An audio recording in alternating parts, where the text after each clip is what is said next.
Hello, I welcome you all in this course on refrigeration and air conditioning. Today we will discuss the PS charts. Before we discuss the PS charts, pH chart, the pH stands for pressure and enthalpy.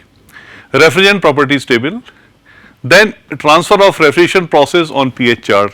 Right now we have done refrigeration processes on temperature entropy diagram. We will transfer those processes on pH charts and some preliminary calculations. Like steam tables, refrigerant properties tables are also available in market and they are published by different publishers. And in these tables you will get thermophysical properties of all refrigerants, including the psychometric charts which will be required for air conditioning purpose. Now this is one of the sample of thermophysical properties table of refrigerant R134A. I have taken some salient temperatures here. In this table, first column is for temperature. And they have taken temperature. This is chart we have taken from ASHRAE Handbook of Fundamentals 2013. If you do not have access to ASHRAE Handbook, you can purchase any of the chart available in the market and it will be serving the same purpose. Now here in ASHRAE Handbook, they have taken temperature from minus 103.30 degrees centigrade, that is triple point temperature of R134A. So this chart is for refrigerant R134A. This refrigerant is used in many of the refrigeration and air conditioning applications. Now in this chart, the first column is for temperature and the triple point temperature of refrigerant R134A is 103.3. Temperatures are based on the international temperature scale, ITS 90. A is for triple point of, now triple point, what is triple point? Now triple point is the temperature of any substance where all solid, liquid and vapor phase they coexist. If you want to depict this triple point on pressure and temperature diagram, then this is fusion line, this is vaporization line, and so this is phase is solid, liquid and vapor. So if we keep on reducing the pressure, the situation will come that all solid, liquid and vapor phase they will coexist at one point. This is a single point. For water it is 0.01 degree centigrade and pressure at this triple point is 0.611 kilopascal. Similarly, because most of the fluids they have triple point, so here also for R134A the triple point is at minus 103.3 degree centigrade. Now other temperature is critical point. Now after this, before critical point there is B, normal boiling point. So normal boiling point of R134A is minus 26.07 degree centigrade.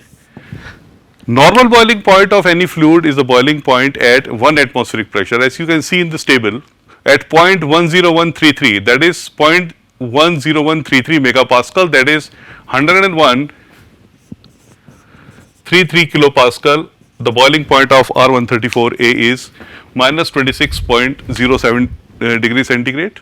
Now critical temperature of this R134A is 101.06 degrees centigrade. Now using the thermophysical properties of R134A from this table, we can deal with the problems of refrigeration. Now the second column stands for saturation pressure, the third column is for density of the liquid, fourth is density of the vapor at this temperature, enthalpy of liquid and enthalpy of vapor at a particular temperature, then entropy of liquid and entropy of vapor at particular temperature, specific heats of liquid and vapor at particular temperature, ratio of specific heats.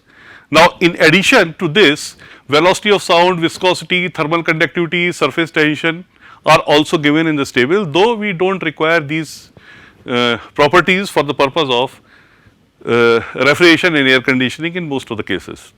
So our properties of our concern are up to specific heats of liquid and vapor. These to left hand side of this, like pressure, density, volume, enthalpy, entropy and specific heat. These properties are required for regarding the calculations of refrigeration and air conditioning. I will take one example. A system is working between 40 degree centigrade and minus 20 degree centigrade. A system is working between 40 degree centigrade and minus 20 degree centigrade. 40 degree centigrade is the temperature of condenser and minus 20 degree centigrade is the temperature of evaporator, and the vapor is dry and saturated after the compression. It means at the entry of the compressor, vapor is has quality less than 1,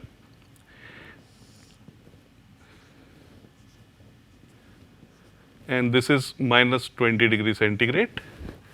This is temperature, entropy, quality 0, quality 1.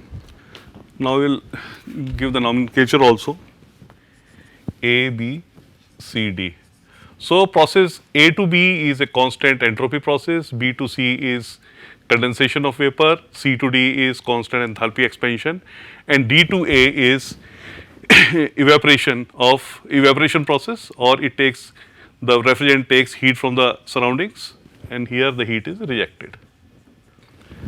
Now, the properties of refrigerant at these salient points can be directly taken from the table itself. So, the enthalpy at C is the liquid enthalpy. Enthalpy at C is liquid enthalpy at 40 degree centigrade. So, here the 40 degree centigrade, the liquid enthalpy 256.41. So, 256 by 41 is kilojoules per kg is the liquid enthalpy at point C, and that is also enthalpy at point D, because this is a constant enthalpy process. Enthalpy at B is equal to, you can see from here, at 40 degree centigrade it is 419.43 kilojoules per kg, that is enthalpy at B. But we do not know enthalpy at A. This has to be found out using these properties. As we know, then entropy at A is equal to entropy at B, because this is a constant entropy process. Entropy at B is known to us. Entropy at B, that is 40 degree centigrade, entropy of vapor at 40 degree centigrade. So, entropy at A is equal to entropy at B. Now, entropy at B is a entropy of saturated liquid refrigerant at 40 degree centigrade, and entropy at B is 1.7111 kilojoules per kg Kelvin.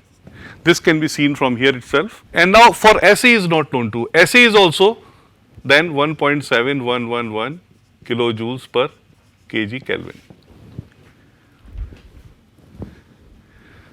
We do not know the quality of vapor at state A. If we know the quality of vapor at state A, we can easily find the enthalpy of vapor at state A. In order to find the quality at state A, we will use the relation SA is equal to S2F plus X S2 G minus S2F. That is, at minus 20 degree centigrade, entropy of saturated liquid, change in entropy during vaporization from saturated liquid to saturated vapor multiplied by the quality of vapor, and that is going to be equal to 0.9002. SF2 we can always comfortably take from here, it is minus 20 degree centigrade, entropy of liquid, that is 0.9002 plus X, SG2 is 1.7413 minus 0.9002. So, entropy at this point minus entropy at this point, and SA is, the value of SA is with us. So, we can find the value of X here, and the value of X here is 0.964. That is the quality of vapor at state A. Now, once we have the quality of vapor at state A, we can find the enthalpy of vapor at state A. Now, in order to find enthalpy at A, we can make use of this table. Now, enthalpy at A is equal to enthalpy of liquid at minus 20 degree centigrade plus quality of vapor at A multiplied by enthalpy of gas at minus 20 degree centigrade and enthalpy of liquid at minus 20 degree centigrade, or change in enthalpy for the conversion from saturated liquid to saturated vapor at minus 20 degree centigrade. Now, here we can put the values. HF2 is 173.64 plus X we can take from here 0.964 multiplied by Hg2, that is 386.55 kilojoules per kg and 173.64 kilojoules per kg. The final expression for HA will be 378.88 kilojoules per kg. Now, we have enthalpy at state 1 and enthalpy at state A and enthalpy at state B. Now, difference of these two enthalpies will give the work of compression. So, work of compression is HB minus HA, that is 419.43 minus 378.88. So, difference of these two will give 40.55 kilojoules per kg. Now, refrigerating effect R can be calculated as HA minus HD. HD itself is equal to HC. So, these properties are available with us. So, we will be getting here 378.88 minus HC, and HC is 256.41, and this will give the refrigerating effect equivalent to 122.47 kilojoules per kg.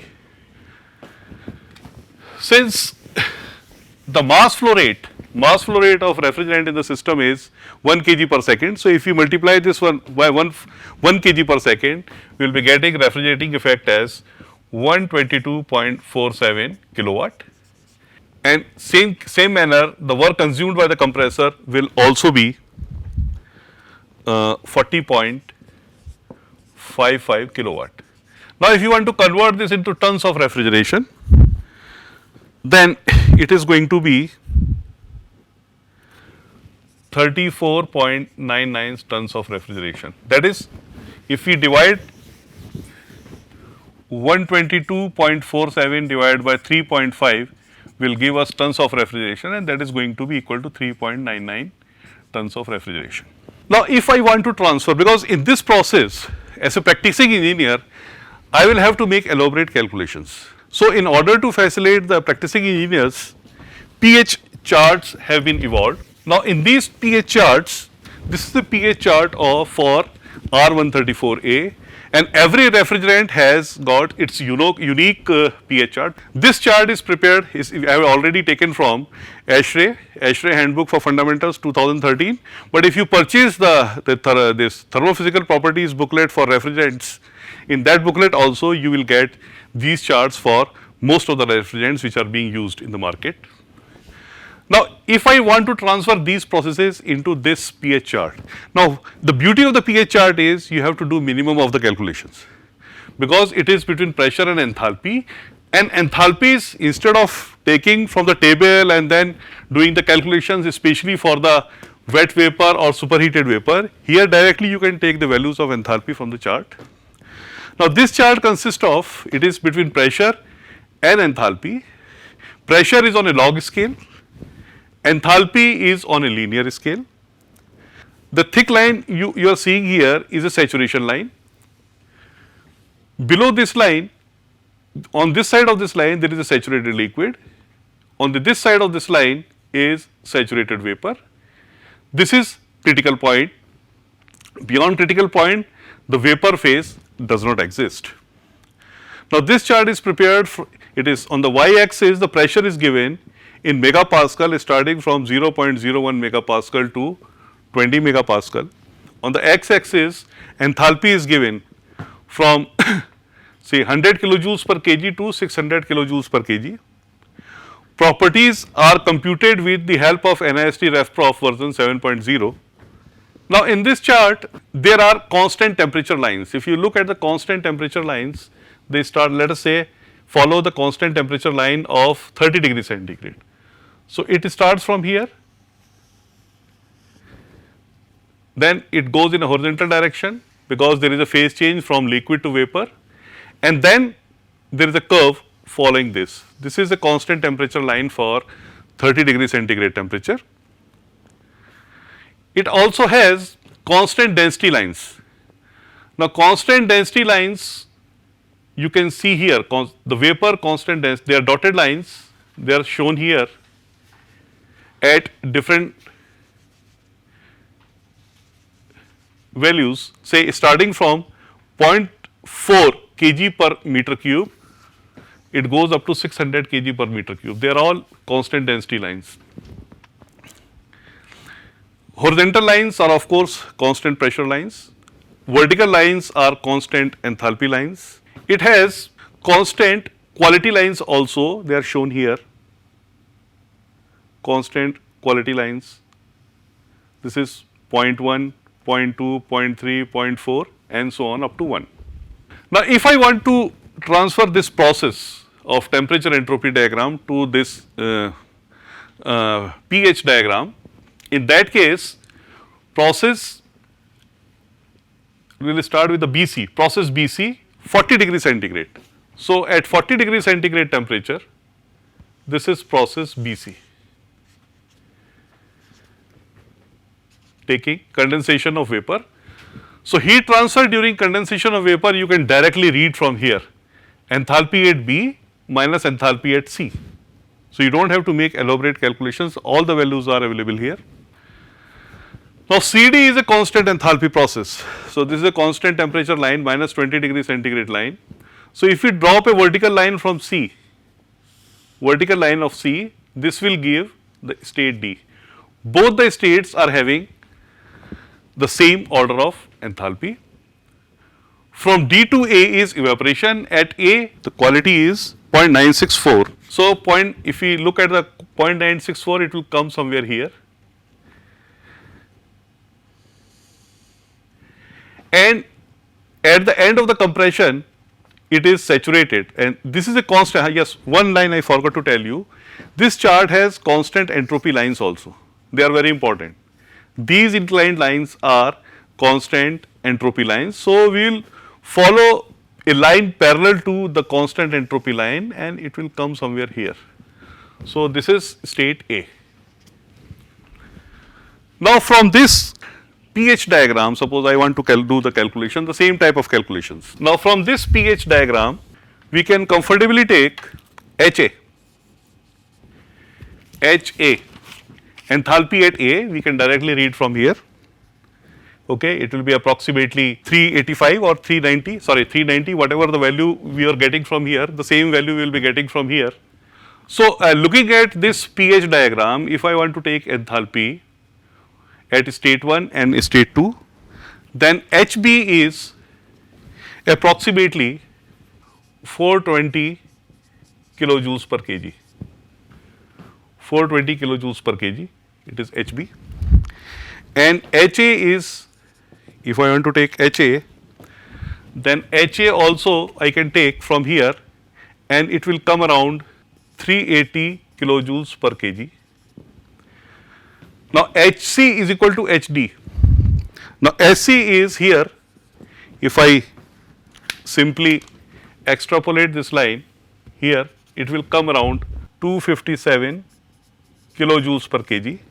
Now, with the help of these three values, I can comfortably find for COP of the system R is equal to HA minus HD, that is 380 minus 257, and that is equal to 123 kilojoules per kg.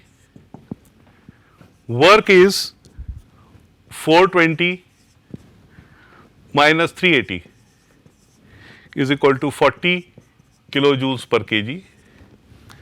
If you want to have COP in this case, so COP is going to be 123 by 40, it is going to be 3.075, 3.075. And refrigerating effect, this 123 divided by 3.5 will give tonnage of the order of 35.14 tons of refrigeration. So, you can find there is slight deviation in the values. COP in the previous case, here it is 3.075. When we use the T5 diagram, it was 3.02 and tonnage was approximately 34.99. So, this calculations from pH diagram may not be as accurate as in the case of when we take thermophysical properties of refrigerant, but in refrigeration and air conditioning, when we design the system, the high order of accuracy is not required. For example, when we are very accurate, the COP is 3.02. From this, we are getting COP as 3.075, or from pH diagram, we are getting tonnage as 35.14 tons of refrigeration. In case of temperature entropy diagram, we use thermophysical properties, the rating was 34.99 tons of refrigeration. If you compare these two values, if I have to purchase a refrigerating plant, I will go for the 35 ton plant, because 35.14 or 34.199, there is not much difference. If I go to the market, I will get a plant of 35 tons refrigeration capacity or 40 tons refrigeration capacity. So, definitely I would like to go for 35 ton refrigeration capacity plant. So, in pH diagram, it is very convenient to find the performance of the system, but this process may not be as accurate as in the case of temperature entropy diagram, but that much of accuracy is not required in case of refrigeration related applications. Now, I think I have covered all the points for today's lecture. Now, in the next lecture, we will be covering the actual refrigeration cycle on temperature entropy and pH diagram.